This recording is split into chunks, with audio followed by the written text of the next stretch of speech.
Que les âmes des fidèles trépassés reposent en paix.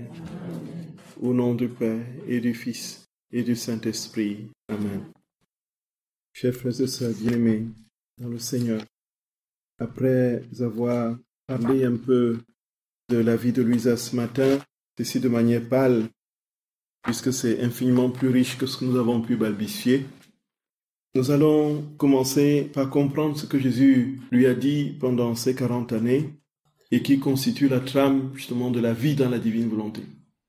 Frères et sœurs bien-aimés, le Seigneur parle donc, comme nous l'avons évoqué le matin, du troisième fiat, le fiat de la sanctification, qui viendra couronner et achever les deux premiers de la création et de la rédemption.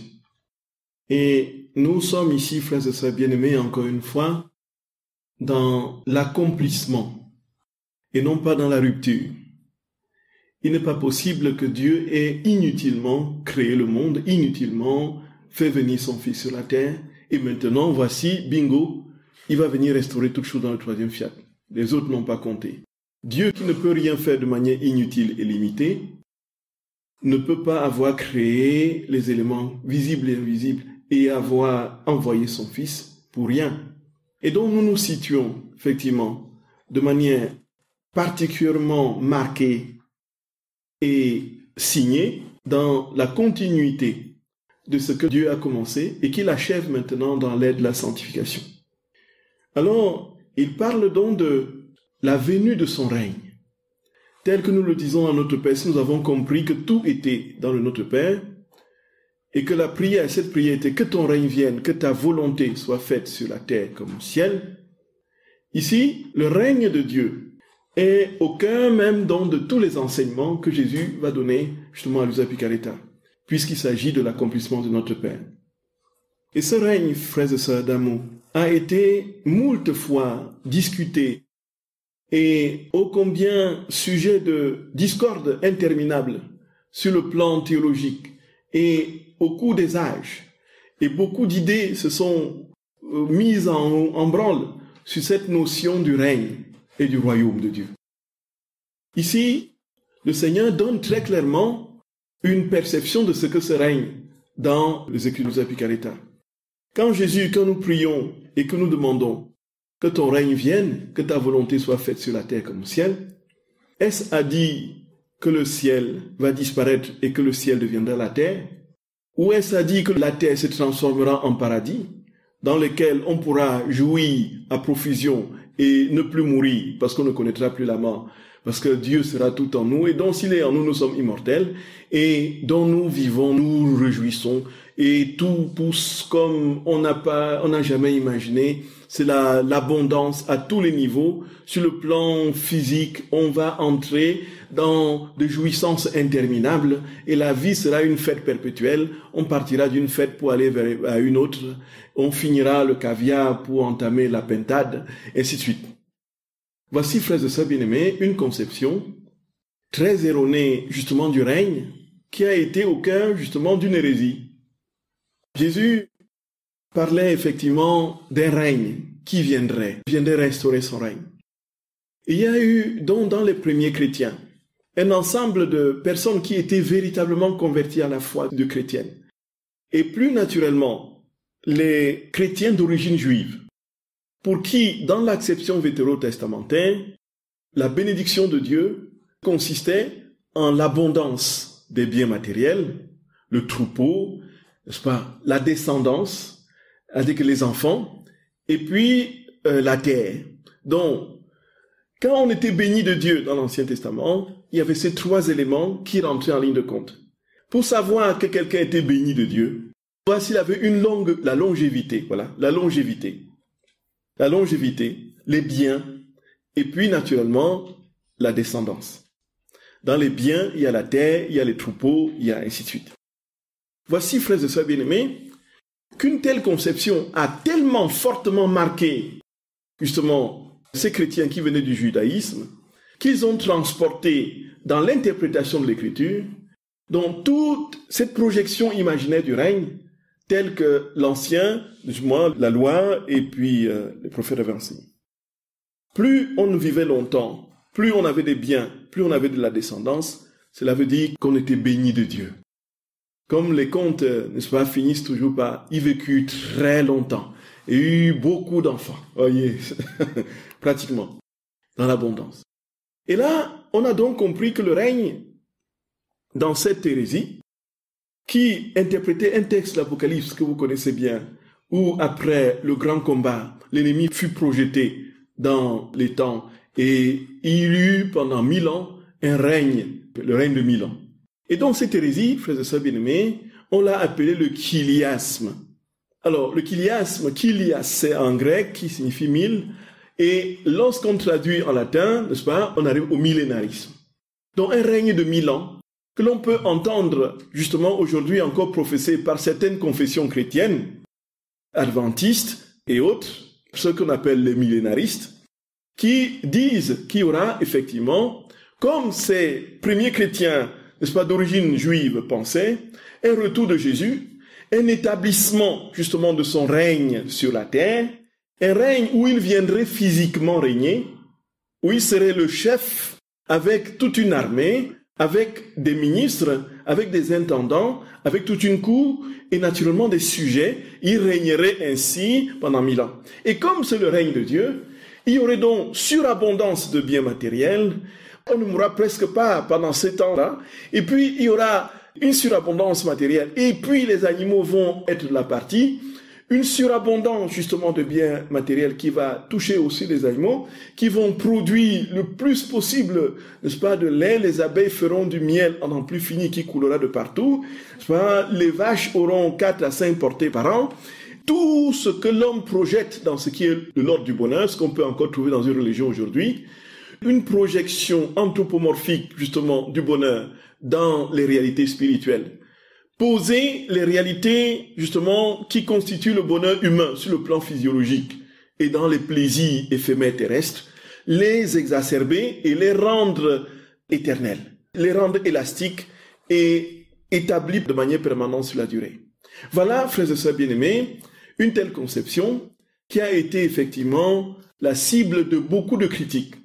Et bien sûr, que l'Église a condamné de manière ferme, de manière lucide par différents papes, et qui établit très clairement qu'il n'y aura pas de retour physique de Jésus sur la terre avant son retour glorieux pour juger les vivants éléments à la fin du monde. Il ne faut pas attendre un retour physique de Jésus sur la terre avant la fin du monde. Il viendra juger les vivants et les morts, c'est notre credo. Et quel est donc ce règne que nous attendons et qui viendra? Frères et sœurs bien-aimés, ceci, le Seigneur l'explique très clairement. On ne va pas l'attendre, on ne va pas le voir. Qu'est-ce qu'il ferait lui? S'il venait lui là physiquement, au cœur de ce monde, qu'est-ce qu'on ferait de lui? Il y aurait quelques partisans, peut-être nous en premier, allons courir et tout ça. Il est établi où? Il est peut-être établi à Rome. Et puis, que fait-il à Rome? Enfin, il essaie de gouverner tous les chrétiens du monde. Et puis, voilà, les gens courent vers lui, et puis on lui achète une Jésus mobile dans lequel il rentre. Et puis, il bénit les foules, il fait des voyages, et ainsi de suite, voyez. Croyez-vous qu'il y aura plus de croyants et plus de chrétiens que nous le sommes aujourd'hui? Parce que Jésus est descendu et qu'il a une Jésus mobile qui circule dans le monde et qui, voilà, fait des voyages en n'en plus fini pour bénir les gens et qui fait des miracles devant les gens, là. Croyez-vous que les gens croiraient plus? Pas du tout. Frères et sœurs bien-aimés, alors ce règne-là, s'il n'est pas physique, qu'est-il? Le Seigneur très clairement dit que son royaume, et là, on le voit déjà dans l'Écriture, lorsqu'on l'accuse d'être l'instrument de Belzéboul, Jésus s'en défend en disant, mais en fait, si vous m'accusez de faire des miracles par Belzéboul, mais si c'est pas le doigt de Dieu que j'ai fait ces miracles, c'est que le royaume de Dieu est déjà au milieu de vous. Voyez, le royaume de Dieu est au milieu de vous. Alors donc, ici, nous comprenons que le royaume, bien sûr, c'est une personne, il est au milieu de vous. Dans quel sens? Lorsqu'on entre plus précisément dans sa traduction littérale, c'est « He basile atuteu entus humon estin ». C'est-à-dire que le royaume de Dieu est en vous. Le royaume de Dieu est à l'intérieur de vous. Le royaume de Dieu ne l'attendez pas à l'extérieur. Il est en vous. Alors, frères et sœurs bien-aimés, ce règne que nous attendons, qui sera le règne de la divine volonté, où il y aura une transformation des âmes en Dieu et que la terre sera une terre de paix, c'est l'âme humaine qui sera transformée en Dieu. Ce royaume s'établira dans les cœurs. Voyez, frères et sœurs bien-aimés. Et au fur et à mesure que nous vivrons de cette vie dans la divine volonté, ce royaume s'étendra. Et s'étendra et s'étendra. Et au fur et à mesure que les âmes vivront de cette vie, alors ce royaume s'étendra. Au fur et à mesure que les âmes poseront des actes dans la divine volonté, ce royaume s'étendra. Et jusqu'à ce qu'à un moment, le petit reste devienne véritablement la cité de Dieu. Gloria. Parce que Dieu régnera parfaitement. La vision immédiate et parfaite de Dieu, comme à la vision béatifique, comme nous l'attendons, ne sera pas au rendez-vous. Nous ne verrons pas Jésus marcher au milieu des hommes et faire des miracles et bénir les foules. Mais il sera en nous pleinement. Il établira toute sa demeure. Et comme il dit, il viendra avec l'immensité de ce qu'il est, la perfection de son être et son ciel dans lequel il vit de toute éternité avec son Père. Et donc, la terre sera un petit ciel et les hommes seront des petits dieux par participation. Voyez, frères et sœurs bien-aimés. Donc, au fond, en définitive, il s'agit d'un royaume intérieur. Il s'agit d'un royaume intérieur, frères et sœurs bien-aimés. Et il dit, avant d'arriver aux caractéristiques de ce royaume, il dit que ce royaume est déjà décrété. Ce royaume est déjà décrété.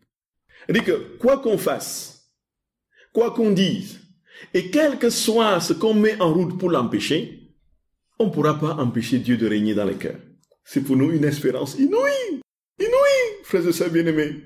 C'est inouï. C'est inouï. Vous convenez avec moi que c'est la bonne nouvelle des bonnes nouvelles. C'est-à-dire que ce que je traverse aujourd'hui, les situations difficiles, les épreuves de toutes sortes, qui sont mon lot, la situation du monde dans le chaos ambiant, avec une conflagration de la déferlante du mal, le Seigneur dit que ça c'est temporaire. Et ça c'est temporaire. Et que bientôt, il s'établira véritablement et que le règne qu'il a décrété va s'étendre et se réaliser sur la terre. Voilà. Voilà la bonne nouvelle. Voilà la bonne nouvelle. Voilà la bonne nouvelle, frères et sœurs bien-aimés.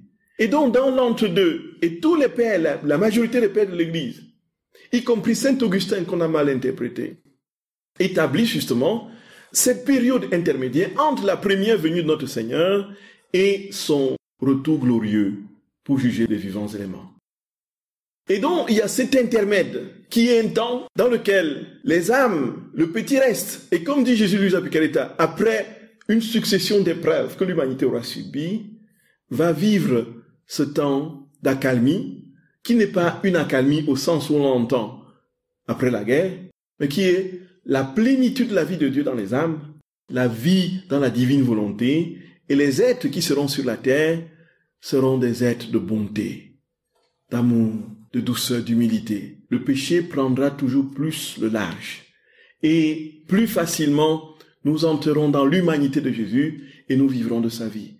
Et nous participerons à sa divinité en conséquence, et nos actes seront des actes divins, en n'en plus finir, produisant des vies divines au fur et à mesure, justement, des actes qui sont posés, conscients ou inconscients, petits ou grands.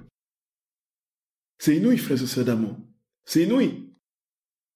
C'était un royaume intérieur. Et donc, Jésus nous dit très clairement que ce royaume est décrété. Alors, il faudrait que nous trouvions le texte dans lequel il en parle, frères et sœurs bien-aimés.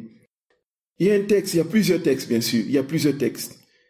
Il y a un texte au tome 24 du 30 avril 1928 où Jésus dit « Ma fille, tout ce que tu as vu, puisque Jésus lui a présenté tous les mots qui viendront. » Et elle voit les mots et dit « Mais comment est-ce que le royaume de la divine volonté peut venir dans tout ce chaos ?»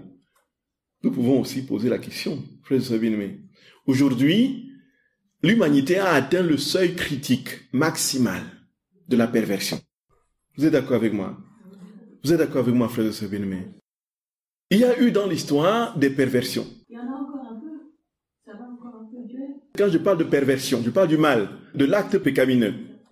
Toutes les civilisations, toutes les époques de l'histoire humaine ont connu des guerres. Vous êtes d'accord avec moi? Ont connu des haines. Vous êtes d'accord avec moi? Ont connu des génocides à n'en plus finir. Vous êtes d'accord avec moi?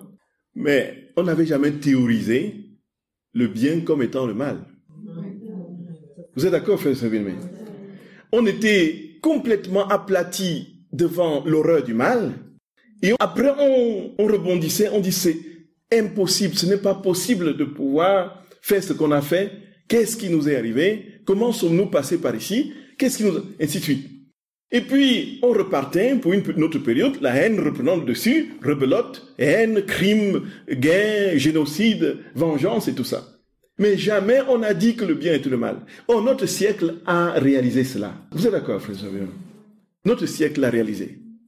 Et donc, cette inversion des valeurs qui sonne le glas d'un temps, c'est que plus le mal, nous voyons un peu, frère Xavier, c'est structurel dans tout organisme, qu'il soit spirituel ou physique. Il y a un mécanisme de survie qui se déploie infiniment plus largement, avec plus de puissance, quand arrive la faim. Vous jetez un insecte dans le feu. Qu'est-ce qui se passe? Mais il déploie une de ses forces incroyables, voyez. Mais c'est le réflexe de survie. Et donc, si on transpose cette réalité physiologique sur le plan purement spirituel, qu'est-ce qui se passe? On comprend que le mal, voyant sa fin venir, il multiplie les stratégies de survie qui malheureusement déboucheront sur la catastrophe de sa propre fin. Contient dans ce débat extrême pour sa survie le germe de sa propre destruction. Vous êtes d'accord, frère Savinme? Et c'est pourquoi nous pouvons, Luisa, voir tous les drames, tous les chaos, les catastrophes que le Seigneur lui présente. Il dit, mais Seigneur, comment peux-tu venir établir ton règne dans ce chaos aussi? Alors Jésus, vu l'état actuel des choses, de plus, dit-elle, ce royaume n'est-il pas venu lorsque Jésus est descendu sur terre avec sa présence visible? Comment peut-il venir maintenant, vu l'état actuel des choses? Cela me semble difficile. Et mon doux Jésus se manifesta à moi et me dit, ma fille, tout ce que tu as vu servira à purifier et à préparer la famille humaine.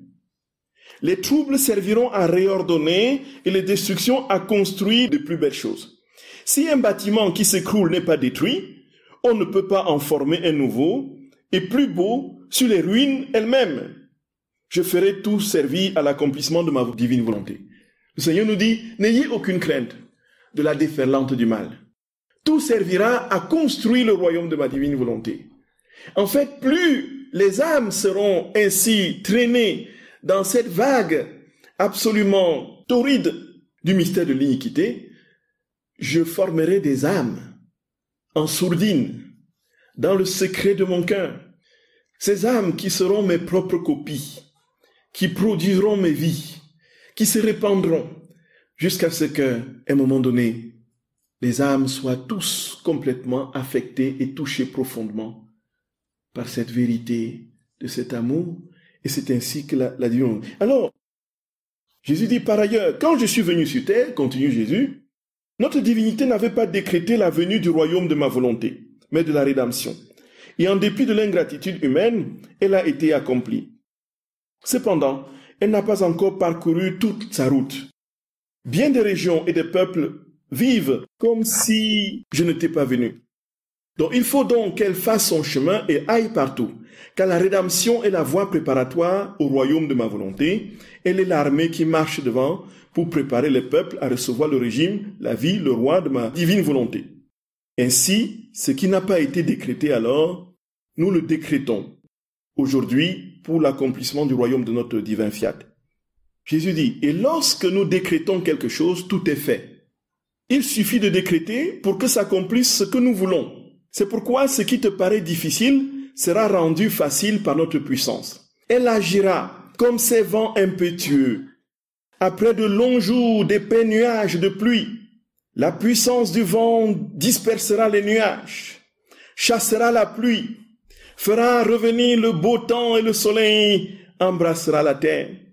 De même, de la même manière, et mieux qu'un vent dominant, notre puissance chassera les ténèbres de la volonté humaine et fera réapparaître le soleil de mon éternelle volonté pour embrasser les créatures. Gloria, Gloria, frères et sœurs bien-aimés, c'est Jésus qui parle. C'est Jésus qui parle. Et toutes les vérités que j'ai été manifestées sur elle ne sont que la confirmation de ce que nous avons décrété. Donc c'est déjà décrété en Dieu. C'est déjà décrété en Dieu. Quelle que soit la puissance exponentielle du mal aujourd'hui, même si le mal va continuer à croître et à atteindre des sommets jamais inattendus. Déjà, dans la pratique, puisque dans la théorie, c'est déjà le cas. Voyez, dans la théorie, c'est déjà inscrit dans les consciences et dans les lois fondamentales des sociétés que le mal égale bien et que le bien égale mal.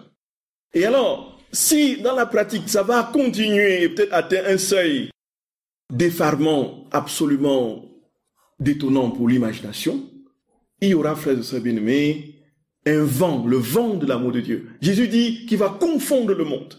Il va confondre le monde. Il va confondre le monde. Par quoi, frères et sœurs bien-aimés? Par l'amour. Gloria, Gloria, il confondra le monde par l'amour. Il confondra le monde par l'amour. Il dit de plus, si le royaume de mon divin fiat et le temps de son accomplissement qui vient n'avaient pas été décrétés par la divinité, il n'y aurait eu ni besoin, ni raison, ni nécessité de te choisir, de t'imposer ce sacrifice durant tant d'années et de te confier, comme à sa petite fille, les connaissances sur lui-même, ses admirables vérités, ses secrets et ses souffrances cachées. De plus, la divinité a agi avec toi d'une manière toute paternelle et maternelle afin de semer en toi la semence de la filiation divine pour que tu prennes à cœur ses intérêts plus que s'ils étaient les tiens. Cela indique la réalité de ce qui a été décrété par nous, au point de choisir le sujet, d'utiliser les moyens et de donner les enseignements en vue de descendre dans la famille humaine et d'établir en son sein ce qui a été décrété au ciel. Gloria! Il descend, établit dans l'humanité ce qui a été déjà décrété au ciel. Frères et sœurs bien-aimés, c'est fou! C'est fou! C'est fou! C'est inouï! Wow. Et Jésus dit, personne ne peut plus l'empêcher. C'est décrété. C'est décrété. Et rien ne peut l'empêcher d'agir désormais. Il dit, c'est déjà là. C'est déjà là. Et s'il n'en était pas ainsi, ma parole aurait été sans vie et sans fruit, et sans vertu génératrice et fécondante. Pourquoi vous aurais-je enseigné le Notre Père? Donc ce qui ne se peut. Ma parole possède la vertu de générer et de former, par sa fécondité, sa descendance de vie infinie. C'est ce qui se produit dans la rédemption, parce qu'elle avait été décrétée par nous au ciel. Une vierge fut créée, qui devait être la mère du Verbe éternel. Si la rédemption n'avait pas été décrétée, il n'y aurait eu aucune chance, aucune raison ni nécessité de créer cette vierge, pleinement unique et spéciale, ni de donner tant de manifestations aux prophètes qui ont parlé en détail de la vie du Verbe dans son humanité. Voyez, frères et sœurs bien-aimés, donc le royaume est décrété. Le royaume est décrété. Le royaume est décrété. Et ce royaume, comme nous l'avons dit, il ne faut pas le chercher à l'extérieur. Il est à l'intérieur de nous. Et Jésus dit qu'il y a dans l'âme 3 royaumes. Il y a 3 royaumes dans l'être humain. Et il y a des gardiens, il y a des soldats, ainsi de suite, qui entourent ce royaume. Il le dit, frères et sœurs bien-aimés, au tome 24, il y a plusieurs passages. Plusieurs passages. Vous savez, Jésus dit pratiquement les mêmes choses au fil des pages.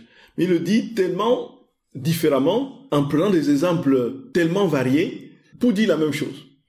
Au 29 juin 1928, Jésus parle donc de ce royaume intérieur et explique très bien que le royaume qu'on attend n'est pas physique extérieur, mais intérieur. Ma fille, dit Jésus, la créature a 3 royaumes dans son âme. Qui sont ces 3 puissances? Elles peuvent être appelées les capitales de ces 3 royaumes. Tandis que le reste de la créature, dont les paroles, les yeux, les œuvres, les pas, sont des villes, des villages, des mers et des territoires qui forment ces royaumes. Le cœur lui-même ne peut pas être appelé une capitale, mais plutôt le centre de communication le plus important pour les autres. Or, dans une guerre, si la capitale est conquise, la guerre se termine, parce que toutes les autres villes sont vaincues avec la capitale. Si ma volonté parvient à prendre les 3 capitales de ces royaumes et à élever son trône en elles, toutes les autres villes seront conquises et dominées par le fiat suprême. Quelle gloire vont acquérir ces royaumes! Ils seront les plus riches et les plus peuplés, car ils seront régis et dominés par celui qui est l'invincible, le fort, le puissant. Personne n'osera troubler et déranger leur ordre. Tout sera paix, joie et fête éternelle. Ceux qui vivront dans ma divine volonté posséderont ces 3 soleils, tous plus beaux les uns que les autres. 3 royaumes de paix enrichis de toutes les joies, de toutes les harmonies et de tous les bonheurs. Et ils seront couronnés de 3 couronnes. Mais sais-tu qui ceindra d'une couronne le front des enfants de ma volonté? La sacro-sainte Trinité. Ravis par la ressemblance avec nous que nous lui avons infusée en les créant, voyant que notre fiat les a élevés et formés comme nous le voulions, et blessés à la vue de nos propres traits en elle, l'ardeur de notre amour sera si grande que chacune des 3 personnes divines placera sa propre couronne comme signe spécial et distinctif qui sont les enfants de notre divine volonté. Rien que ça. Rien que ça, frères et sœurs bien-aimés. Donc Jésus explique justement que en nous, son royaume, il viendra établir son règne en nous. Celui qui m'aime mon Père l'aimera, nous viendrons de lui notre demeure. Et donc les 3 royaumes qui sont en nous, ce sont les 3 puissances de l'âme. La volonté, l'intelligence et la mémoire. Et Jésus dit que si, dans le cœur est le centre de la communication, le cœur relie tous ces royaumes. Et donc, c'est du cœur que la volonté est activée, que l'intelligence est activée, que la mémoire est activée. Et le cœur, justement, c'est ce centre qui est pour nous le lieu biblique où Dieu vient s'établir. C'est ce que Jésus explique. Si je suis mal intentionné, ça vient du cœur. Les rancunes, les jalousies, tout ça, ça vient du cœur. Voyez un peu ça. Et donc mon intelligence peut être pervertie à cause d'un mauvais cœur, d'une mauvaise pensée. Voyez un peu ça, frère Sévénué. La qualité, le statut vertueux ou vicieux d'une pensée ou d'un acte vient du cœur. Et donc l'intelligence n'est que l'exécutant, si c'était l'instrument justement de l'acte pécamineux, ou la volonté ou la mémoire. Donc je pense le mal, ça vient du tréfonds du cœur et je l'accomplis. J'active la volonté pour aller l'accomplir. J'active l'intelligence pour mettre en place des stratagèmes pour que ce mal soit fait, soit mis en place. Et j'active la mémoire pour me rappeler ce que je dois dire pour ne pas oublier des mensonges qu'il faut rentrer en ligne de compte pour la réussite de ce méfait. Si je suis bien intentionné, rempli d'amour pour le Seigneur, ça vient du cœur. Et dans mon cœur, active la volonté pour aller faire le bien. Pour aller dire à mon frère, voilà, je t'aime. Pour aller dire à ma sœur, voici, excuse-moi, cette mauvaise parole que j'ai dite. Pour aller, n'est-ce pas, ainsi de suite. Pour aller trouver les pauvres et leur donner de mon temps et de mes biens. Ça vient du cœur. J'ai activé la volonté. Et quand je réfléchis comment je vais faire pour l'aider, il faut peut-être que je passe à Cora. À Cora, qu'est-ce que je peux trouver à Cora? Est-ce qu'il peut avoir des habits à Cora parce qu'il fait froid à Cora? Donc, je cherche des habits. Et il y a un manteau, celui que j'ai vu là sur la route, il était peut-être un sac de couchage, je peux l'acheter, et ainsi de suite. L'intelligence fonctionne. Comment je peux aider en bien? Et là, il ne faut pas que j'oublie telle chose. La mémoire fonctionne dans le... Mais alors, Jésus dit que s'il contient la capitale, justement, de ces puissances de l'âme, alors il étend son règne, tout le reste suit. Tout le reste suit, nos mouvements, nos pas, tout ça. Tout cela devient tout à lui, puisque lorsqu'une capitale est conquise, dans les coups d'État, on ne va pas chercher une pauvre ville à côté et dire qu'on a gagné la guerre. On ne va pas prendre possession d'un village à 1500 km de la capitale et dire qu'on a pris le pays. C'est quand on a pris la capitale, les autres suivent, quoi. C'est fini. Puisque c'est le centre administratif, c'est le centre politique, c'est le centre des décisions. Donc une fois qu'on s'empare de cela, le reste suit, dit Jésus. Il dit, je viendrai ainsi régner. Si je m'établis dans les capitales, justement, des âmes, des puissances de l'âme, ce qui va se produire, c'est que vous deviendrez d'autres moi de manière naturelle. Votre démarche sera ma démarche. Votre regard sera mon regard. Tout ce que vous aurez à activer dans l'ordre de la volonté, l'intelligence de la mémoire, ce sera moi qui le ferai, tout naturellement. Et donc c'est un royaume intérieur dans lequel, frères et sœurs bien-aimés, le Seigneur vient s'établir. Il vient nous dire, et c'est ainsi qu'il va vivre. Et ce qui va se passer, c'est que la Trinité va tout simplement, ils vont festoyer.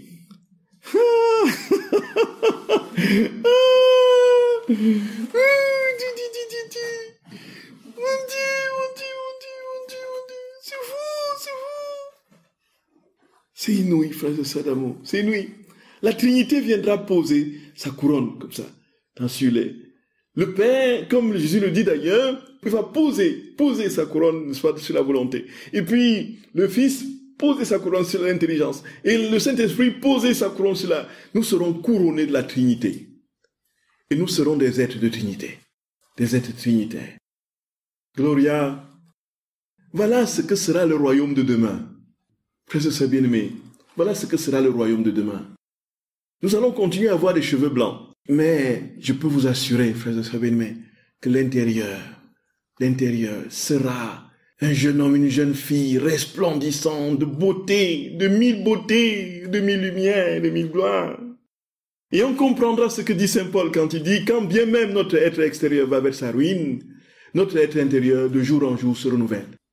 Car les légères souffrances du moment produisent en nous, au-delà de toute mesure, un poids éternel de gloire. Car nous ne regardons pas aux choses visibles, mais aux invisibles. Car les choses visibles sont éphémères et les invisibles éternelles.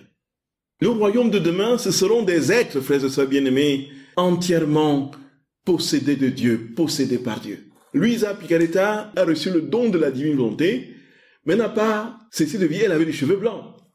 Voici que l'être intérieur, qui est désormais la demeure de Dieu, le ciel de Dieu, sera resplendissant de 1000 soleils. Et à notre contact, on goûtera le ciel. À notre contact, on goûtera le ciel, frères et sœurs bien-aimés. Quand les gens s'approcheront de nous, ils goûteront Dieu. Ils sentiront Dieu. Ils sentiront Dieu. Oui, ils sentiront Dieu, frères et sœurs d'amour. Ils sentiront Dieu.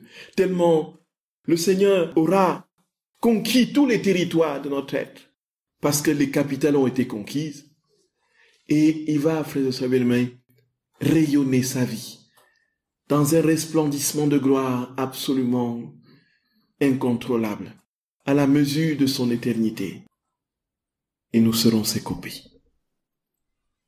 Voyez, frères et sœurs bien-aimés.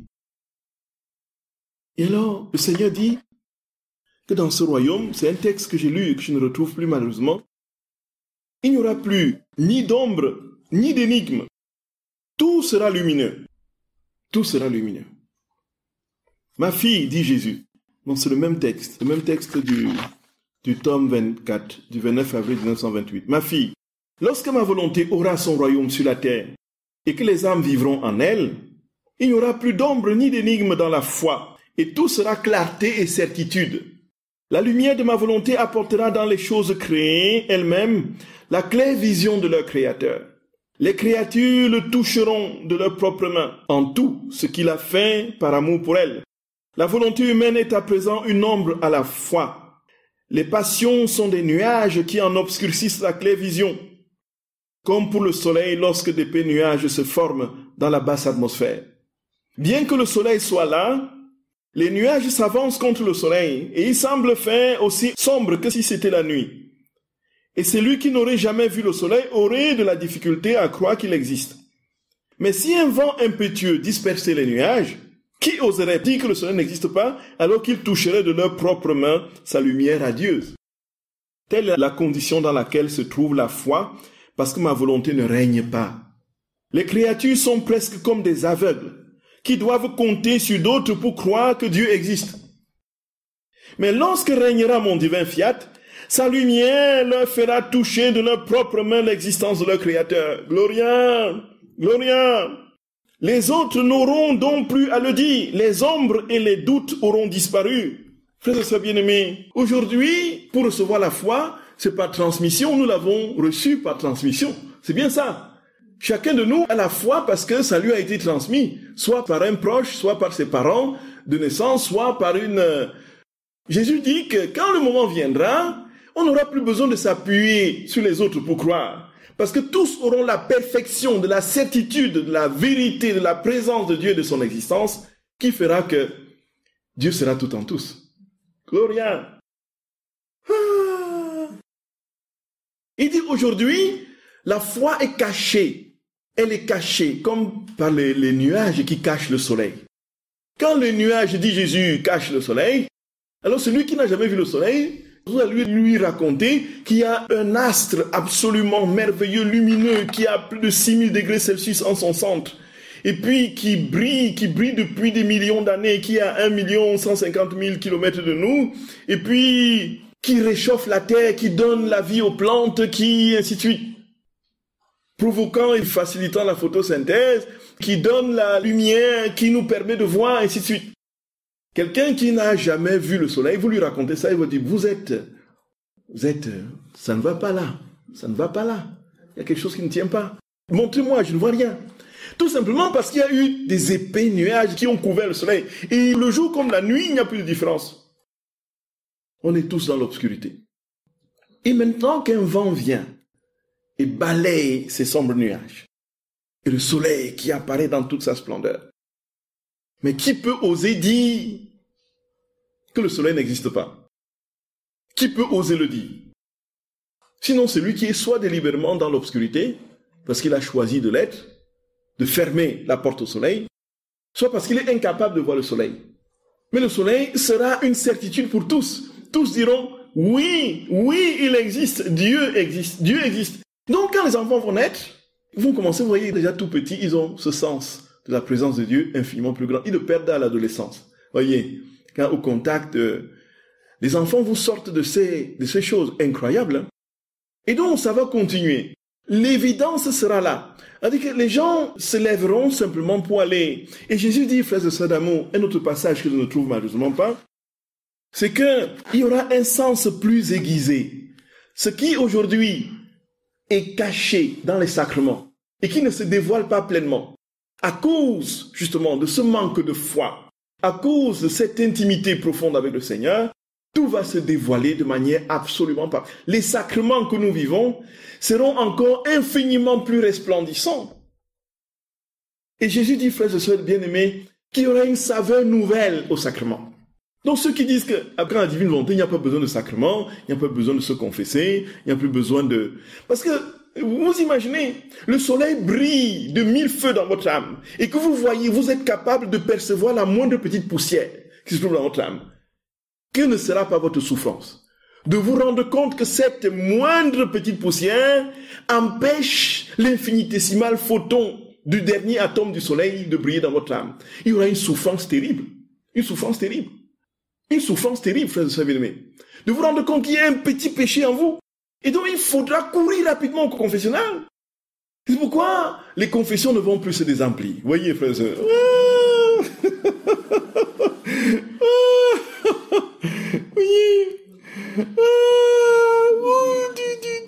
Vienne ton règne, Seigneur, Maranatha, Maranatha. Vienne ton règne, Jésus d'amour. Vienne ton règne, Seigneur. Vienne ton règne. Vienne ton règne, Seigneur Jésus. Frères et sœurs bien-aimés, nous nous rendons compte, aujourd'hui les confessions sont vides, parce que tout le monde se croit juste et sans péché. On est dans l'enflux de l'illusion. Et on se dit, voici, en fait, qu'est-ce que j'ai fait de mal? Je n'ai jamais tué, je n'ai pas tué, et ainsi de suite. J'ai fait de mal à personne, moi, je suis toujours bien, je suis un bon chrétien, moi, j'ai travaillé pour l'église, j'ai été, ouais, à la confession, oh non, ça s'est passé, ça c'était pour... Frères et sœurs bien-aimés, et le temps passe, des immondices s'entassent à la surface de l'âme. Et puis, par des mauvaises paroles, des critiques, des médisances, des rancœurs, des haines, tout ça, on dit parce qu'on n'a pas commis un acte extérieur qu'on est juste devant Dieu. Et puis, voilà que nous n'avons jamais la paix, nous sommes continuellement en train de voir le mal chez les autres et de souffrir de n'être pas ce qu'on voudrait être en regardant les autres. Et qu'est-ce qu'il arrive, frères et sœurs bien-aimés? Constat douloureux, que ce que nous disons du bout des lèvres, que nous n'avons pas de péché, que c'est tout simplement du simple et pur mensonge, puisque notre vie dit le contraire. Voyez, puisque notre vie dit le contraire. Et alors, Jésus dit que le voile qui cache aujourd'hui les sacrements, parce qu'il manque de foi, va lui aussi être déchiré. Et on verra les sacrements dans toute leur splendeur. C'est pourquoi ce sera l'ère du triomphe de l'Église. Du triomphe de l'Église. Et ce sera justement ces petites âmes, ces petites communautés qui tâcheront de vivre cette vie en Dieu. Ces âmes, ces royaumes intérieurs qui se mettront ensemble, qui va faire resplendir l'Église nouvelle. Et alors, ça va refleurir.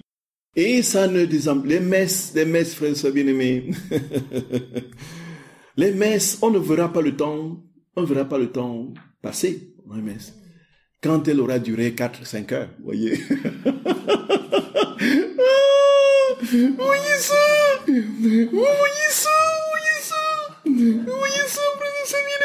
bien-aimés. Aujourd'hui, à une heure, on regarde la montre.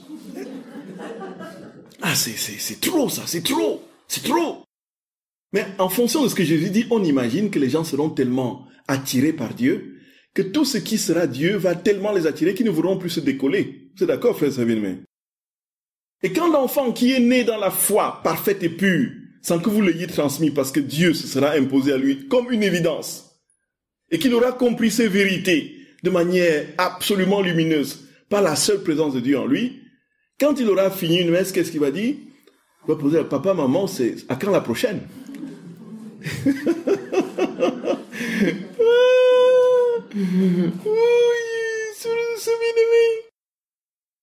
Vienne ton règne, Seigneur. Jésus dit que ça va venir, ça. Ça va venir. Et ça a déjà commencé.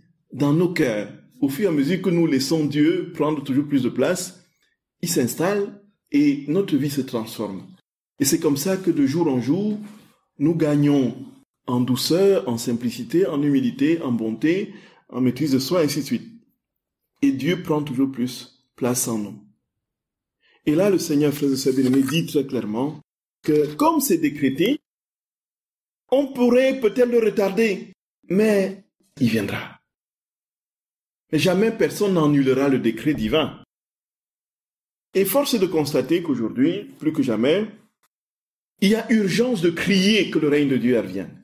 Et comme nous l'avons compris, donc ce mal qui évolue à rebours, ce mal visible, tonitruant, qui évolue à rebours du royaume de la divine volonté en sourdine et silencieux, il y a ici, frères et sœurs bien-aimés, quand on aura pensé que le dernier but est marqué, que le match est fini, il y aura ce que les Espagnols appellent la remontada. Vous voyez un peu ça.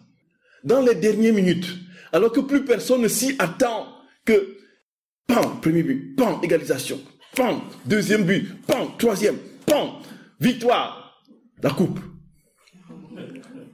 Le bien règne dans les âmes. L'amour a triomphé. J'ai appris des supporters du Real de Madrid qui a la remontada, alors c'est la règle d'or.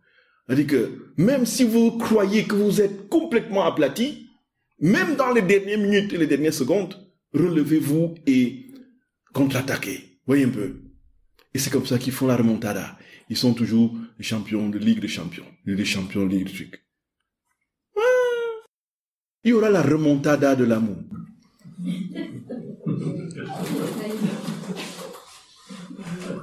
Et là où on a cru que tout est fini, c'est là que le Seigneur sort la dernière carte, le joker de son amour, qui va confondre toutes les âmes. Et nous serons translucides de sa beauté. Et nous pourrons dire, oui Seigneur, oui Jésus, oui, oui, règne, règne, règne en nos âmes, règne en nos cœurs. Maranatha, Maranatha. Je vous salue Marie, pleine de grâce. Le Seigneur est avec vous. Vous êtes bénie entre toutes les femmes, et Jésus, le fruit de vos entrailles, est béni. Sainte Marie, Mère de Dieu, priez pour nous, pauvres pécheurs, maintenant et à l'heure de notre mort. Amen. Au nom du Père, et du Fils et du Saint-Esprit. Amen.